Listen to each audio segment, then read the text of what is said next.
Air hostess pilot కావాలి అన్నదే మీ కల అయితే ఏరో ఫాల్కన్స్ ఏవియేషన్ అకాడమీ అడ్మిషన్స్ కోసం డిస్ప్లేలో కనిపిస్తున్న నంబర్స్ కి కాంటాక్ట్ చేయండి. Hi hello welcome to post 360. రోడ్డుకు పోయే కంపెనీ ముడ్డికి తగిలించుకోవడం అంటే తెలుసా? రాష్ట్రం విడిపోవడానికి కూడా కారణం గోదావరి జిల్లాలో పచ్చదనం. ఆ శాపం తగిలేసినట్టుంది. పవన్ కళ్యాణ్ గారు బేషరతుగా క్షమాపణ చెప్పితేనే కనీసం ఆయన సినిమా 1-2 రోజులన్నా ఆడుతుంది. ఉప ముఖ్యమంత్రి అయినా ఇంకా సినిమా నటుడు కాదు. తెలంగాణ రాష్ట్రంలో తిరుగుతే నిన్ను పరిగెత్తించి కొట్టే పరిస్థితి ఏర్పడుతుందని చెప్పి. Hi hello welcome to post 360. నేను మీ మురళీ రాపల్లి. రోడ్డుకు పోయే కంపెనీ ముడ్డికి తగిలించుకోవడం అంటే తెలుసా? కొంచెం నాటు సామెత అయినా కూడా ఇందుట్లో చాలా అర్థం గూఢార్థం మిగిలింది. ఎందుకంటే తెలుసుకోవాలి మనం. పవన్ కళ్యాణ్ గారి గురించి మాట్లాడేటప్పుడైతే తప్పకుండా తెలుసుకోవాలి. ఎందుకు ఈ సామెత అంటే సీజ్ ద షిప్. అసలు నేషనల్ వాటర్ సంబంధించినటువంటి విషయం అది. అంటే కేవలం ఇది సెంట్రల్ గవర్నమెంట్కి సంబంధించినటువంటి విషయం. షిప్పులు సీజ్ చేయడం కానీ ఇంకోటి కానీ ఎంత ఈజీగా సీజ్ ద షిప్ అన్నాడు. ఆ తర్వాత నానా కష్టాలు పడి షిప్ను వదిలేసిన తర్వాత కూడా దాన్ని కవర్ చేసుకోవడానికి జన సైనికులు నానా చేయాల్సి వచ్చింది. సో ఆ సీజ్ ద షిప్ విషయం పవన్ కళ్యాణ్ గారు ఎంత కామెడీని అయిపోయారంటే ఎవరైనా సీజ్ ద షిప్ అంటూ మొదలుపెట్టేశారు. సో అప్పుడు జరిగింది దారిని పోయే కంపెనీ ముడ్డికి తగిలించుకోవటం అనే కాన్సెప్ట్. అంతటితో ఆగాడా? మళ్ళీ ఇంకో కంపెనీ ముడ్డికి తగిలించుకున్నాడు. ఏంటది? తిరుపతి లడ్డూలు కల్తీ అయినాయి. అక్కడతో ఓకే, అంత కల్తీ చంద్రబాబు నాయుడు లాంటి విజనరీయే కల్తీ అంటున్నాడు. అక్కడతో ఓకే. కానీ ఇంకో అడిగిన ముందుకేసి ఏం చెప్పాడు?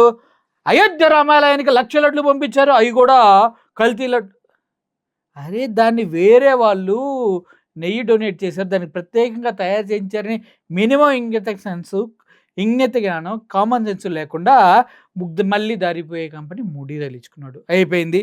నిన్న సిట్టాధికారులు చెప్పారుగా, అయోధ్యకి వెళ్ళిన లడ్డుల్లో ఎటువంటి అపరాధం లేదు, ఇక్కడ కూడా ఎటువంటి ఆవు పంది కుక్క కొవ్వులు కలవలేదు, వెజిటేబుల్ ఆయిల్తో చేసినట్టుగా ఉంది అని మాత్రం చెప్తూ దాని కింద డిస్క్లైమర్ చాలా ఉన్నాయి. సో ఇటువంటి క్రమంలో రెండోసారి కూడా దాన్ని పోయే కంపెనీ ముడ్డి తగిలించుకున్నాయి. అరే పవన్ కళ్యాణ్ అనే వ్యక్తి ఏమీ చేయట్లేదు, రాష్ట్రానికి డిప్యూటీ సీఎం అని ఎగరటమను అక్కడికి ఇక్కడికి ఫ్లైట్లో తిరిగి ఆంధ్రప్రదేశ్ బడ్జెట్కి బొక్క పెడుతుంది తప్పించి ఏమీ పీకట్లేదని ప్రజలంతా చాలా ఆందోళన ఉండగా వచ్చాడు కోనసీమను ఉద్ధరించే వీరుడు. ఈయన వీరత్వం ఎలా ఉంటుందంటే ఇంట్లో పులి వీధిలో పిల్లి అన్నట్టు ఉంటుంది. వీధిలో పులి ఇంట్లో పిల్లి అన్నట్టు ఉంటుంది. రెండు కరెక్టే. ఎందుకంటే ఈయన ఇంట్లో వీరుల్లాగా తిరుగుతూ ఉంటాడు, రోడ్ల మీదకి వచ్చిన తర్వాత మాత్రం ప్రజల దగ్గరికి వెళ్ళి కామెడీని అయిపోతూ ఉంటాడు. అసలు కోనసీమలో ఉన్నటువంటి కొబ్బరి చెట్లకి మన తెలంగాణలో అసలు మన ఆంధ్రప్రదేశ్లో కోనసీమలో ఉన్నటువంటి కొబ్బరి చెట్లకి ఆ తెలంగాణలో ఉన్నటువంటి ప్రజలకి ఏమైనా సంబంధం ఉందా? ఎవడన్నా సిగ్గున్నవాడు ఆకాశానికి భూమికి ఎవడన్నా లింగి పెడతాడా? అట్లాంటి పని చేశాడు మా దొర. ఏంటి ఈ దొరగారు చేసింది? ఈయన ఎంత సనాతనవాదంలో మునిగిపోయాడంటే దిష్టి ఈ పదం వింటే శాస్త్రవేత్తల మొహం మీద తుప్పుకను దిష్టి తగలటం ఏంద్రా దుర్మార్గుడా అని తిడతారు. ఎవరైనా తెలివి గల వాళ్ళు చదువుకున్న వాళ్ళంటే ఈ దిష్టేంద్ర అదేంటి నల్లపిల్లి ఎదురొస్తే ఆగిపోయినట్టు ఈ దిష్టేంద్ర బాబు అని మొహం మీదే తిడతా ఉంటారు. నువ్వు ఇంక ఈ కాలంలో ఉన్నావా, ఎక్కడున్నావా అని. కొంతమంది ఎవరైనా ఉంటూ ఉండొచ్చు, కానీ ఈయన ఆ దిష్టి గురించి పెద్ద లెక్చరే ఇచ్చారు. దానికి కోనసీమలో కొబ్బరి చెట్లు ఇలా తలలు అంటే పచ్చదనం పోవడానికి కారణం అంట తెలంగాణ వాదులంట. ఎంత దరిద్రమే అంటే ఒకసారి విడిపోవడానికి కూడా కారణం గోదావరి జిల్లాలో పచ్చదనమే. ఆ శాపం తగిలేసినట్టుంది. ఈరోజు గోదావరి జిల్లాలో మొత్తం కొబ్బరి చెట్లతోటి తెలంగాణ నాయకులంతా అంటారు కొబ్బరి చెట్లతో చాలా ఆనందంగా ఉంటుంది, మీరు ఏమంటుందని పచ్చదనంతో చాలా బాగుంటుందండి. ఈరోజు కొబ్బరి చెట్లు ముండలు కూడా లేవు, అంత దిష్టి తగిలింది కోనసీమకి. దిష్టి తగిలిందంట.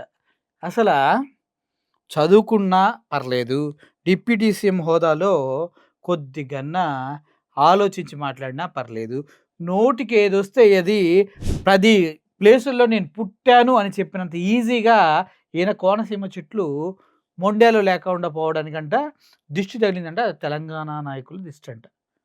ఏం చేయాలి ఇవన్నీ? సో నాకు నిజంగా చాలా బాగా, ఎందుకంటే నాకు దీనికి తగిలినంత దృష్టి, నరుడి దృష్టికి నలరాయన పగిలిపోతుంటారు. అలాంటిది నేను పెడతా, నీకు దిష్టి తగిలిద్దా? కొద్దిగన్నా చదువుకొని ఉంటే బాగుండేదని నేను ఫర్ ద ఫస్ట్ టైం పర్సనల్గా ఫీల్ అవుతున్నా. అయ్యో, కొద్దిగన్నా ఆ చదివిన 2,00,000 పుస్తకాల్లో ఒక పుస్తకంలో అయినా సైంటిఫిక్గా దిష్టి అనేది ఉండదురా అని చెప్పుంటే బాగుండేది కదా అని నేను అనుకుంటున్నా. కానీ ఏం చేద్దాం, అందుట్లో రాయలేదు. కోనసీమ పచ్చదనం ఎంతమంది కళ్ళలో పడి వాళ్ళందరూ దృష్టి తగిలి ఈరోజు మొండేలతో కొబ్బరి చెట్లు ఉన్నాయంటే దీనికి ఇంకా మనం కరెక్ట్ చేసుకోవాల్సిన అవసరం ఉంది, దీన్ని సరిదిద్దుకోవాల్సిన అవసరం ఉంది. చేద్దాం సార్, కోనసీమకి దిష్టి తగిలిందిగా చేద్దాం. ఏం చేద్దామంటే సార్, బూడిద గుమ్మడికాయలు ఉంటాయి ఈ సైజులో, అవి తీసుకెళ్ళి దిష్టి దిద్దాం. ఉప్పు, పసుపు, కారాలు ఇవన్నీ వేసి అక్కడక్కడక్కడక్కడ పూజలు చేసి అక్కడ తప్పుక నూసి పక్కన పెట్టేద్దాం. సరిపోద్దా సార్? అదే డిస్టెంట్ అదే కదా. బూడిద గుమ్మడికాయ మొహం వేసుకొని, సారీ, బూడిద గుమ్మడికాయలు తీసుకొని చేద్దాం సార్. కొద్దిగా మొహానికి రాసుకున్న పర్లా, మేకప్ ఎలాగో మన మొహానికి అలవాటే కదా. బూడిద గుమ్మడికాయలు తీసుకెళ్ళి ప్రతి చెట్టు దగ్గరికి వెళ్ళి ఇలా 2 సార్లు, ఇలా 3 సార్లు తిప్పి దాన్ని మొహానికి రాసుకుని వద్దాం. సరేనా? సిగ్గుండాలా? పక్క రాష్ట్రంలో నాయకులంతా మొహం మీద ఓస్తున్నారు, సిగ్గులేని బ్రతుకని నిరూపిస్తున్నారు మళ్ళీ మన ఆంధ్రప్రదేశ్ వాళ్ళని. తెలంగాణ వాడు ఎవడన్నా ఆంధ్రప్రదేశ్ కోనసీమలో చెట్లు చూసి వెళ్ళేవాడు ఎవడున్నాడా? ఎంతమంది ఆంధ్ర నుంచి హైదరాబాద్ వచ్చి చార్మినారు, ట్యాంక్ బండు, సాలార్జింగ్ మ్యూజియం ఇలా అనేక టూరిస్ట్ ప్రాంతాలు చూసి వెళ్ళిపోయే వాళ్ళు ఎంతమంది ఉన్నారు? కనీసం రోజుకి హైదరాబాద్కు లక్షల్లో జనాలు వస్తారు ఇక్కడ జీవనోపాధి పొందడానికన్న విషయం అని నీకు తెలుసా? ఆంధ్రాకి ఎవడెళ్తున్నాడు? ఆ పాడైన రోడ్లు, ఇలా కుళ్ళిపోయిన చెట్లు తప్పించి ఆంధ్రాలో ఏమైనా ఉన్నాయా? రాజధాని పేరుతో 2,51,000 కోట్లు అప్పు చేశారు. ఒక్కడైనా బాగు చేశారా? లేదు కదా. మరి ఆ విషయం తెలిసి కూడా పక్క రాష్ట్ర నాయకులు ఎందుకు ఉంటారండి? నాకు అర్థం కాదు. చివరికి తెలంగాణ వ్యాప్తంగా పవన్ కళ్యాణ్ సినిమాలు మొత్తం బ్యాన్ చేసే స్థితికి వచ్చారు. ఎందుకంటే ఇట్టండి లూజ్ టంగ్తో ఇష్టం వచ్చినట్టు వాగితే తెలంగాణ వాళ్ళు ఊరుకుంటారేంటి? వాళ్ళకి కావాల్సిందేంటి? వాళ్ళ రాష్ట్రాన్ని బ్లేమ్ చేస్తున్నాడు ఈయన. ఏంటి మళ్ళీ అదేంటి దిష్టి గిష్టని. ప్రతి ఒక్క రాజకీయ నాయకుడు గట్టిగా బుద్ధి చెప్పాడు. ఆ మాటలన్నీ ఇప్పుడు మీరు వినండి. సినిమాటోగ్రఫీ శాఖ మంత్రి కోమటిరెడ్డి వెంకటరెడ్డి చూడండి ఏమంటున్నాడు. 3 సంవత్సరంలో పడుతున్నది. ఈ సమయంలో మా తెలంగాణని అవమానపరచొద్దని పవన్ కళ్యాణ్ గారు బేషరతుగా క్షమాపణ చెప్పితేనే తెలంగాణ ప్రజలు క్షమిస్తారు. నైజాంలోనే చిరంజీవి ఫ్యామిలీ సినిమాలు ఎక్కువగా వాడుతుంటాయి. వాళ్ళే ఇప్పుడు దాన్ని క్షమాపణ చెప్పకపోతే ఎవ్వరు కూడా, చిరంజీవి గారికి సంబంధం లేదు. Chiranjeevi is a super man. ఆయన ఎప్పుడు కూడా వివాదాలకు దూరంగా ఉంటారు. చిరంజీవి సూపర్ మ్యాన్ అంటే ఈయన డాఫర్ మ్యానా? కోమటిరెడ్డి వెంకటరెడ్డి ఎంత సినిమాటోగ్రఫీ శాఖ మంత్రి అయితే మాత్రం తెలంగాణలో ఈ మాటలు మాట్లాడతావా, మా పవన్ కళ్యాణ్ మీద ఈ మాటలు మాట్లాడతావని పిల్ల సైనికులంతా అంటారు. కానీ వాళ్ళ రాష్ట్రాన్ని అవమానిస్తే ఇట్టని మాటలే కదా వచ్చేది, కొద్దిగా సిగ్గు లేకుండా. కానీ పవన్ కళ్యాణ్ కొత్తగా రాజకీయాలకు వచ్చి డిప్యూటీ సీఎం కాగానే తెలిసి తెలియకనే మాట్లాడిండో, మరి కావాలని తెలంగాణ వాళ్ళని అవమానపరచాలనుకుండో ఏమను.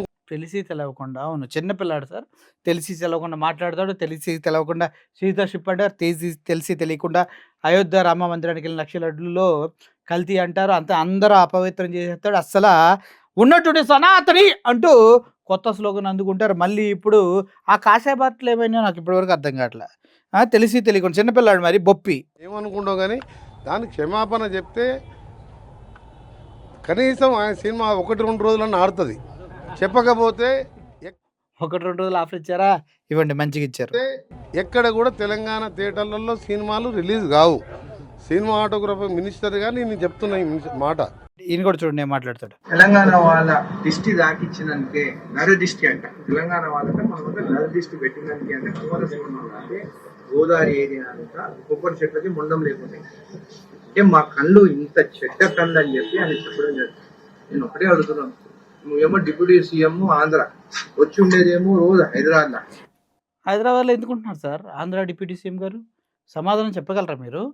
హైదరాబాద్లో డిప్యూటీ సీఎం ఆఫ్ ఆంధ్రప్రదేశ్ హైదరాబాద్లో రోజు ఎందుకు వచ్చి ఉంటున్నాడు? అక్కడి నుంచి ఇక్కడికి, ఇక్కడి నుంచి అక్కడికి రోజు ఫ్లైట్ ఛార్జీలు ఆంధ్రప్రదేశ్ ప్రజలు ఎందుకు కట్టాలి? నీదేమన్నా తోపా? నువ్వేమన్నా లావా? నీకేమన్నా ప్రత్యేకంగా అన్నీ 4 ఉన్నాయా? సారీ 3 అంటే ప్రాబ్లం వస్తుందని 4 అన్నా, 4 ఉన్నాయా? ఎందుకు ఇవ్వాలయా నీకు? మా రాష్ట్రంలో పరిపాలించిన నీకు ఎందుకు ఇవ్వాలి ఫ్లైట్ ఛార్జెస్? ఆంధ్రప్రదేశ్లో పిఠాపురంలో ఉంటానని ఒక ఇల్లు కూడా రెంట్కి తీసుకొని 6 నెలలు కాకముందే ఆ ఇంటిని తిరిగి ఇచ్చేసి చేతులు దులుపుకున్నావే, కొద్దిగా కూడా సిగ్గు శరం లేదా? పిఠాపురంలో పరిస్థితులు తెలుసా? మొన్నటికి మొన్న దళితుల్ని సంఘ బహిష్కరణ చేశారు తెలుసా? సామాజిక బహిష్కరణ చేశారు తెలుసా?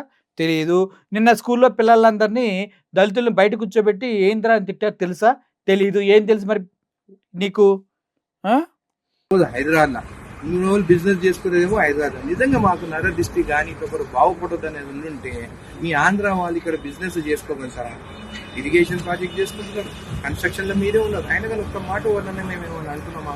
బిజినెస్ చేస్తున్నాము, ఫ్రెండ్లీగా ఉన్నాము. అట్లాంటి ఈరోజు నువ్వు ఒక ఇంత పెద్ద మంచివి నువ్వు ఇక మా తెలంగాణ ప్రజల గురించి తెలంగాణ గురించి మాట్లాడడం తప్పు, నేరం. నువ్వు క్షమాపణ చెప్పాల్సింది అని చెప్పి కూడా నేను తెలియజేస్తున్నాను. నువ్వు ఒక పెద్ద పవర్ స్టారు, నీ గురించి ఏమైనా మాట్లాడితే తప్పు అంటే అది మాత్రం కరెక్ట్ కాదు. తప్పు నువ్వు మాట్లాడినావు కాబట్టి తప్పు అని చెప్తున్నావు. నేను కూడా మీ ఫ్యానే. మొన్న రీసెంట్ మూవీ కూడా ఫ్లాప్ అయిన మూవీ కూడా నీది. రీసెంట్ మూవీ ఫ్లాప్ అయిన మూవీ మరి ఏది హిట్ కాలేదు కదా సార్ ఈ మధ్యకాలంలో? అన్ని ఫ్లాప్ మూవీసే కదా. అయినా చూసారా గ్రేట్ జగదీష్ ప్రొడ్యూసర్ అయినా బాగుపడాలని చెప్పేసి ఇక్కడ 800 రూపాయలు టికెట్ పెంచుతూ కూడా నేను కూడా పోయి నీ మూవీ చూస్తాను. సిగ్గు లేదా?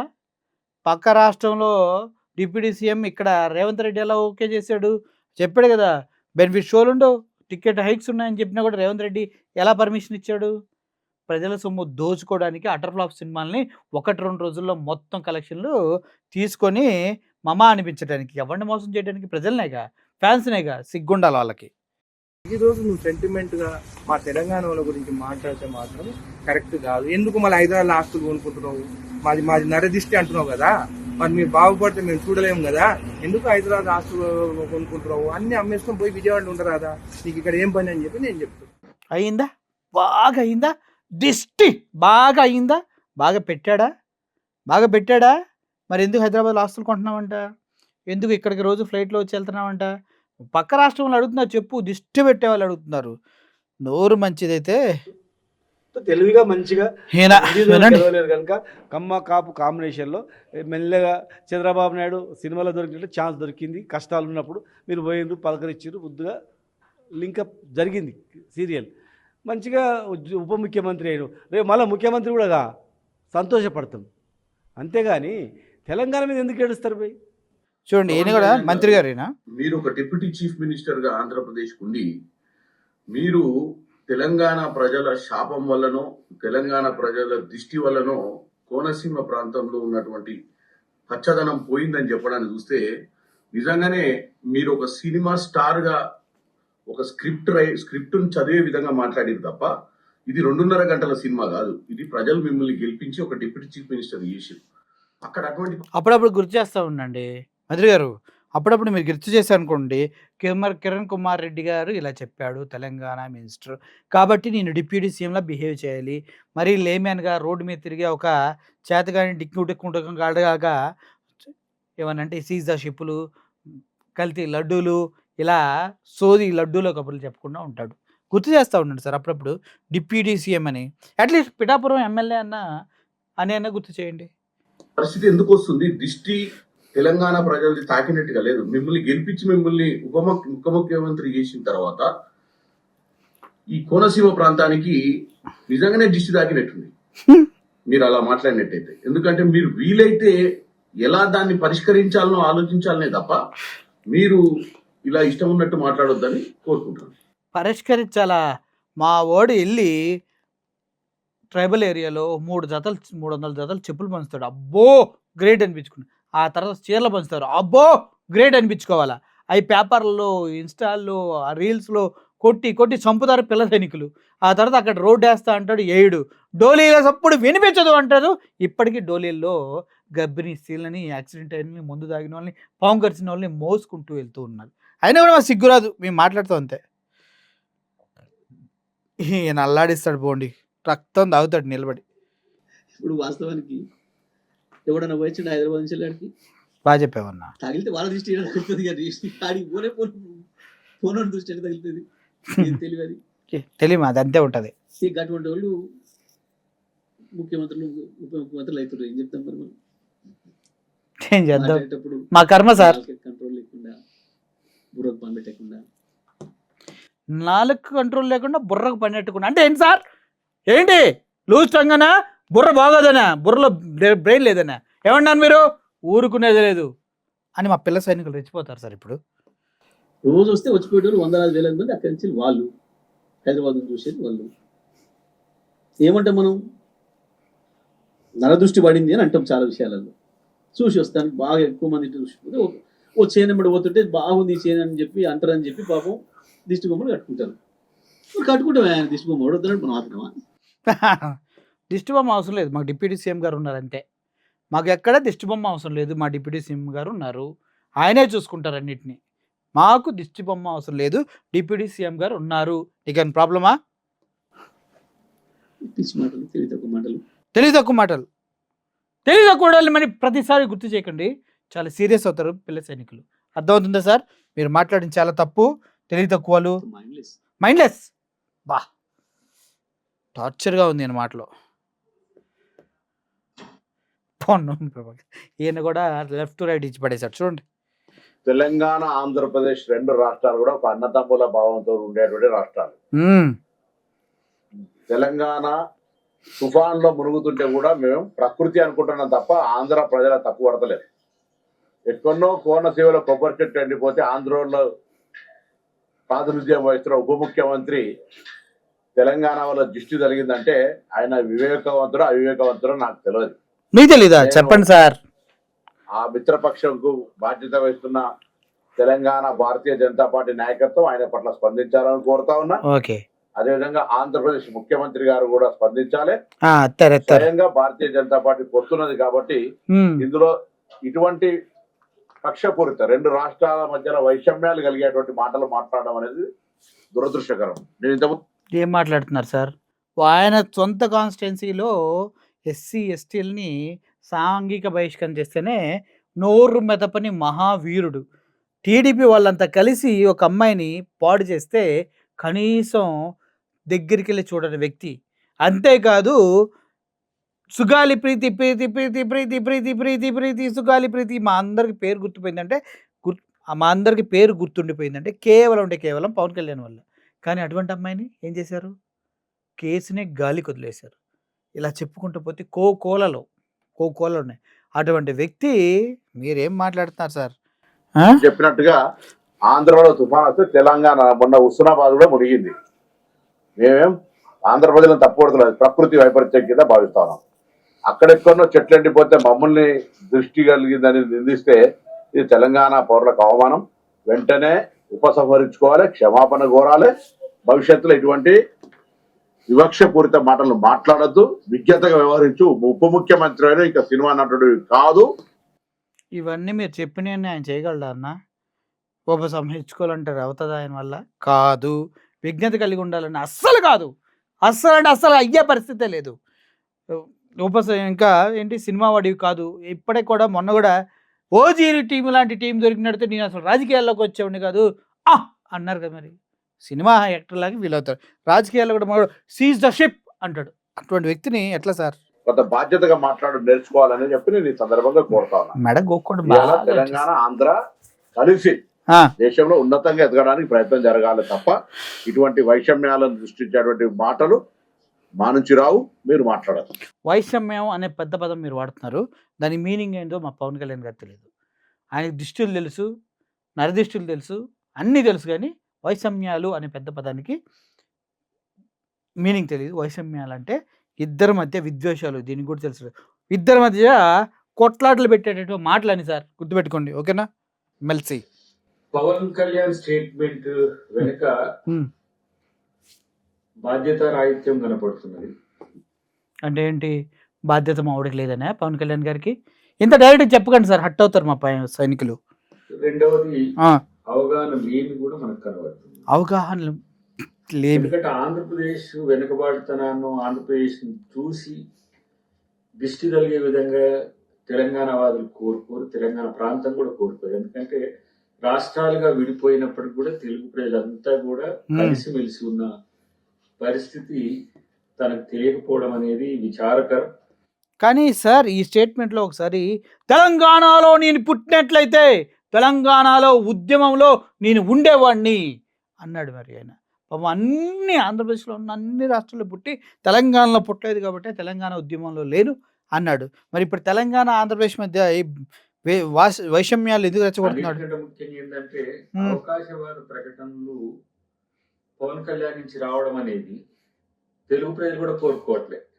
అవకాశవాద అవును సార్, సొంతగా పార్టీ పెట్టి ముఖ్యమంత్రి అవుతా అన్నాడు, చేతకాల అవకాశం వచ్చింది, పోటీ చేశాడు, 2 చోట్ల ఓడిపోయాడు.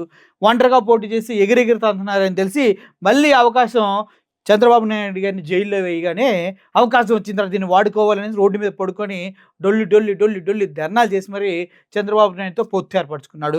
అయినా అవకాశం కోసం వెయిట్ చేసి మేమిద్దరం కలిసినా కూడా గెలవలేము. ఆంధ్రప్రదేశ్లో జగన్మోహన్ రెడ్డి 41.3% ఓటు బ్యాంకు అలే ఉంది కాబట్టి మాకు బీజేపీ తోడు కావాలని బీజేపీని తెచ్చుకున్నాడు. ఇవన్నీ అవకాశాలను పెట్టుకొని ముష్టి 21 సీట్లు తీసుకొని ఏదో ప్రపంచాన్ని జయించినట్టుగా రాజ్యాంగబద్ధం కాని పదవికి డిప్యూటీ సీఎం అనే స్లోగన్ని ట్యాగ్ని మెడలకి వేసుకొని ఇష్టం వచ్చినట్టు తిరిగి అక్కడక్కడికి వెళ్ళి ఇలా దిష్టి, దరిద్రం, దుర్మార్గం ఇలాంటి మాటలు మాట్లాడుతుంటారు. మీరు ఎందుకు సార్ పట్టించుకుంటారు? అవకాశవాది అయితే అనేస్తారా? సరే, అనాలోచిత స్టేట్మెంట్సా లేకపోతే ఉద్దేశపూర్వకంగా చేస్తుందా అనే దాంట్లో అనాలోచిత స్టేట్మెంటే కనబడుతుంది. కాబట్టి గోదావరి ఎప్పుడు కూడా తెలుగు ప్రజలు సమానంగానే చూసింది. ఏ విధంగా కోనసీమను చూసిందో అదే విధంగా తెలంగాణను కూడా చూసింది. ఇక్కడ ప్రాజెక్టు లేకపోవడం వల్ల తెలంగాణ కొంత వెనుకబాటుతనంతో ఉన్నది, కానీ ప్రాజెక్టులు అయితే మరింత మేలు జరిగేది. కాళేశ్వరం లాంటిది సక్సెస్ అయి ఉంటే మంచిగానే ఉండేది. కానీ ఈ అంశాలలో తనకు అవగాహన లేకపోవడం వల్ల కేవలం రాజకీయ ప్రేరేపిత ప్రకటనలతోనే ఈరోజు పవన్ కళ్యాణ్ స్టేట్మెంట్ ఇచ్చిందని మనం అనుకోవాల్సిన అవసరం ఉంది. రాజకీయ ప్రయోజనాల కోసం అంటే ఎక్కడికి వెళ్తే అక్కడ పుట్టాడు అంటాం కూడా, ఎక్కడ పోతే అక్కడ ఇష్టం వచ్చినట్టుగా సీజర్షిప్ ఆ లడ్లన్నీ అంటాం కూడా రాజకీయ ప్రయోజనాల కోసమే. అవునన్నా నిజమే. సుగాలి ప్రీతిని కూడా ఎలక్షన్స్ ముందు రాజకీయ పరిణామాల కోసం ప్రయోజనాల కోసమే వాడుకున్నాడు. తర్వాత ఆయన ఎక్కడికి వెళ్ళినా వాలంటీర్లకు 10,000 ఇస్తానని చెప్పేసి రాజకీయ ప్రయోజనాల కోసమే వాడుకున్నాడు. ఆ తర్వాత వాలంటీర్ వ్యవస్థను పక్కకు తోసేసింది కూడా రాజకీయ ప్రయోజనాల కోసమే చేశాడు. అంతెందుకన్నా 32,000 మంది అభాగ్యులు ఆడపిల్లల్ని వాలంటీర్స్ తప్పించేసి వేరే దేశాలకు అమ్మేశారని చెప్పడంలో కూడా రాజకీయ ప్రయోజనాలు ఉన్నాయి. ఆయనంత మాత్రాన నువ్వు అంటావా? మా పవన్ కళ్యాణ్ అంటావా? మా పవన్ని మెడ దొరదేస్తుందబ్బా. అన్నిటికంటే ముఖ్యంగా చెప్పు. కొన్ని స్టేట్మెంట్ కొన్ని సందర్భాల్లో తనకు అనుకూలంగా ఇచ్చుకోవడం అనేది అది పవన్ కళ్యాణ్కి సాధ్యమవుతుంది. కానీ ఆంధ్ర తెలంగాణ ప్రజల మధ్యన చిచ్చు పెట్టే విధంగా భారతదేశంలో ఏ నాయకుడు స్టేట్మెంట్ ఇచ్చినా ఈ తరహా వ్యతిరేకత వస్తుందనేది ఊహించి ఉండకపోవచ్చు. కానీ ఏదో ఫ్లోలో తనున్న నియోజకవర్గంలో మాట్లాడేటప్పుడు మాట్లాడుతున్నది ఒక డిప్యూటీ సీఎం హోదాలో మాట్లాడుతున్నాం అనేది కనుక ఉంటే ఇలాంటి ఒక నెగ్లిజెంట్ స్టేట్మెంట్ వచ్చేది కాదు. డిప్యూటీ సీఎం కాదు, మినిమం ఎమ్మెల్యే అన్న విషయం గుర్తున్నా కూడా ఇటువంటి పిచ్చి స్టేట్మెంట్ వచ్చే కదని అందరూ అంటున్నారు. ఏం చేద్దామన్నా, మాకు ఆ సీన్ లేదు కదా. తెలుగు ప్రజలు ఎవరు కోరుకోరు, ఎవ్వరు తెలంగాణ ప్రజలు కూడా ఎవరు కోరుకోరు.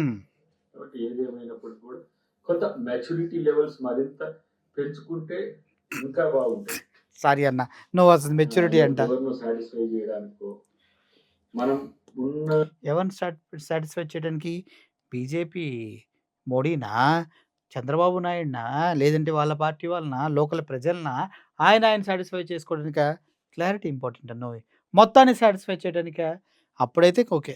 చోట ఉన్న వాళ్ళని సంతృప్తి పరచడానికో లేకపోతే మనం మద్దతు ఇచ్చిన వాళ్ళకు అనుకూలంగా ఉండడము అనేది అవకాశవాద రాజకీయమే అని అనిపిస్తుంది. కాబట్టి ఎస్, మా దందానే అంత అవకాశ రాజకీయాలు, మా దందానే అంత అవకాశ రాజకీయాలు, అవకాశవాద రాజకీయాలు, అవకాశాల కోసం ఏమైనా చేస్తాం మేము. అర్థమైందా? అర్థం చేసుకోండి. ఆంధ్రప్రదేశ్ డిప్యూటీ సీఎం పవన్ కళ్యాణ్ తెలంగాణ రాష్ట్రం గురించి తెలంగాణ ప్రజల్ని అగౌరవపరిచే విధంగా మాట్లాడడం అనేది చాలా బాధాకరం. Very good. గతంలో సినిమాలు ఆడేటప్పుడు తెలంగాణ రాష్ట్రం అంటే నాకు అపారమైన ప్రేమ ఉంది, అపారమైన గౌరవం ఉందని మాట్లాడిన నువ్వు అప్పుడు అంతే మేము అప్పుడు అలాగే అప్పుడు బుట్టో ఇప్పుడు వేరు. అప్పుడు ఆయన పవన్ కళ్యాణ్ ఇలా మెడ తిప్పుకుంటూ చెగోవీరా, భగత్ సింగ్, సుభాష్ చంద్రబోస్ టైం అది. ఇప్పుడు మమతోమ్మ టుటా అని ఒక సౌండ్ వస్తుంది చూడు, అప్పుడు వచ్చినప్పుడు ట్రాన్స్ఫర్మేషన్ ఉంటుంది చూడు, ఆ ట్రాన్స్ఫర్మేషన్లో మనోడు సనాతనిగా మారాడు. సనాతనిగా మారిన తర్వాత దృష్టి, ధర్మం, సనాతనం ఇలా కొన్ని మంచి పదాలు వాడినా దృష్టి అని మూఢనమ్మకాలను కూడా ప్రభావితం చేస్తాను మావాడు అంతే.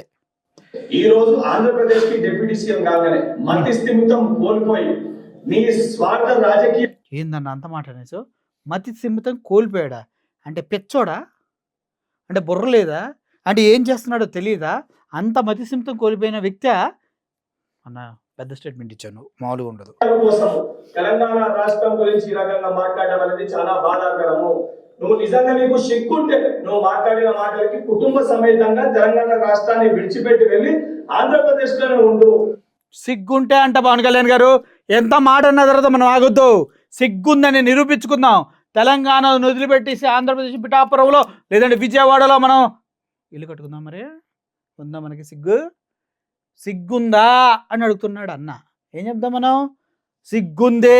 ఇమీడియట్గా ఉన్న ఆస్తులన్నీ అమ్మేసి నేను, మా అన్న, మా తమ్ముడు అందరం, మా ఫ్యామిలీ మొత్తం ఎవరైతే కుటుంబ సపరివార సమేతంగా సినిమా ఇండస్ట్రీలోకి వచ్చి దొరికినంత దోచుకొని మేము కూడా హీరోలమే అని నిరూపించుకోవడానికి వందల కొద్దీ అది ఏం చేయించుకుంటారంటలే, మనకెందుకు, అది పర్సనల్ అయిపోయింది. అవి చేయించుకొని వచ్చారు కదా, తెలంగాణ ప్రజలు గౌరవించారు కదా, వాళ్ళు ఇచ్చిన ప్రేమ అంతా తిరిగి ఇచ్చేసంట ఆస్తులని కట్టగట్టుకొని సిగ్గుంటే ఇలా చూడండి, సిగ్గుందా మనకి ఉంటే రండి మరి అన్నాడు.